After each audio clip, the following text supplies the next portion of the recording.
السلام عليكم اهلياتي صحاباتي خواتاتي، معكم فيديو جديد ان شاء الله اللي غنعدل لكم واحد الطويجين ديال الحوت بالجلبانه اللي كيقولوا له هذا الحوت شامه، كيقولوا له في طنجه شامه. انا غنعدلو بالجلبانه ومطيشه. هانتوما نبداو التشرميله ديالنا اللي غنوريكم التشرميله. عندي هنايا واحد نشرمل انا في الطاجين باش ما نوسخوش، عاودو نوسخو القشور الاخرين. عندي هنايا واحد نص حامضه كنعمل معاها سميتو قزبور يابس مطحون، واحد المغرفه. هذا هو البنه ديال الحوت، هو القزبور يابس.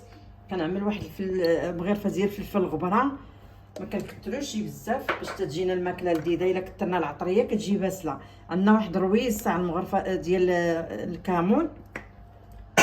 عندنا واحد المغرفه تاع الخرقوم. عندنا هنايا حتى 4 فصوص ديال الثوم، انا عندي مطحونه. عندي هنايا القزبور ومعدنوس مطحونين. عندي جهد مغرفه كبيره. الهريسه عندي هنايا غنعمل غير واحد مغرفه صغيره ديال الهريسه. غنعملو شويه الملح، ما نعملوش الملح بزاف، حيت انا كنغسل الحوت ديالي دائما كندير له شويه الملحه والحامض باش كيخرج يحيد منه الوسخ كامل ديال البحر. هانتوما كتشوفوا كيرجع غزال جديد غزال.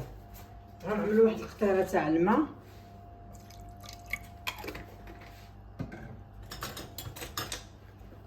غنخلطوا القامه ديالنا.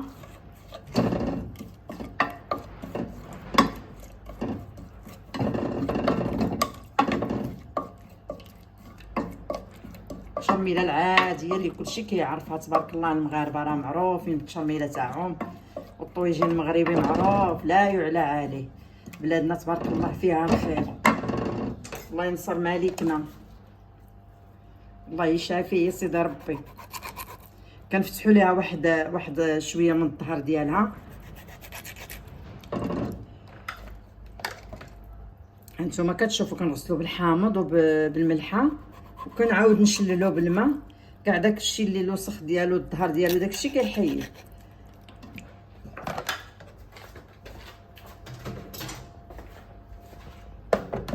دابا كنشرملو الحوت ديالنا،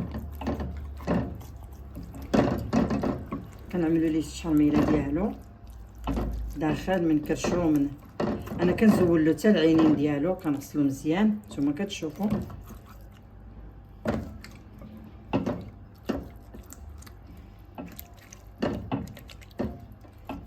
ما كاينش شي حاجه احسن من ماكله الدار. الانسان يوكل وليداتو الماكله الدار ويتهلا في راسو.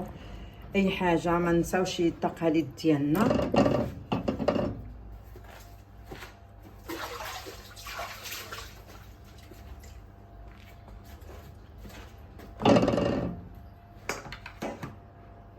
دابا هاد الطاجين ديالنا كنشعلوا البوطه ديالنا. البوطه الطاجين ديالنا دابا غير حتى تيبدا يغلى. وكنقص هنايا عندي واحد 4 ديال المطيشات، جات نص كيلو تاع مطيشه.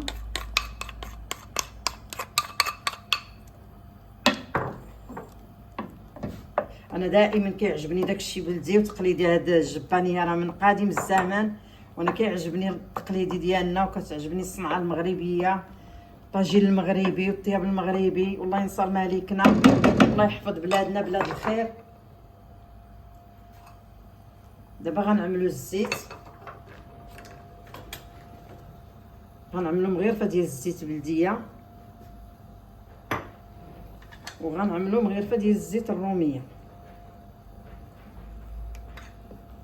وغنخليها حتى تغلى شويه، حتى تغلى ديك المطيشه ديالنا. وغنعملوها الزليفه تاع الجلبانه. الجلبانه دابا موجوده، كتجي غزال، كيجي غزال هاد الطويجين بالجلبانه وشويه الزيتون. ملي كتغلى هاد المطيشه ديالنا كتزيد تطبخ شويه، كتغلى 2 مرات عاد تنعمل الجلبانه ديالي. هي باش ما طابت المطيشه وتعلكات كتجي تعطي واحد اللذه عجيبه في الطاجين.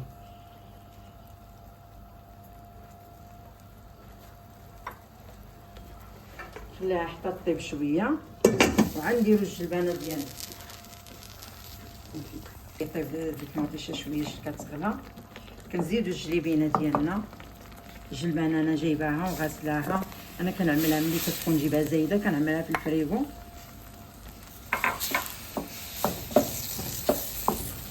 كتجي غزاله هاد الطويجين بالجلبانه ومطيشه والحوت. اي حوت عندكم عملوه، يجي مع اي طريقه، ماشي غير هاد الحوت هذا، كل واحد على حسب الجهد ديالو. ويسمحوا لينا الناس مساكن الدراوش اللي ما عندهمش كنتعداو عليهم، يسمحوا لينا.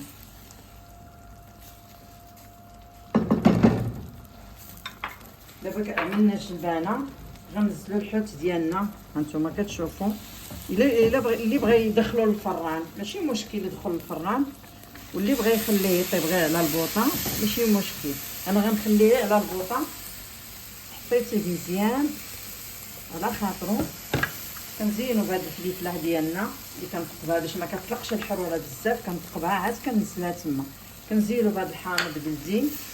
هاد الزويتنات انا كنعملهم هنايا في هاد العوينات ديالو، ما درتش الزيتون بزاف باش تبقى لي البنه تاع الحوت وتاع هانتوما كتشوفوا. صافي دابا كنحولوه للكانون الصغير، الكانون الصغير ديال البوطه، وكنخليه يطيب على نار مهيل.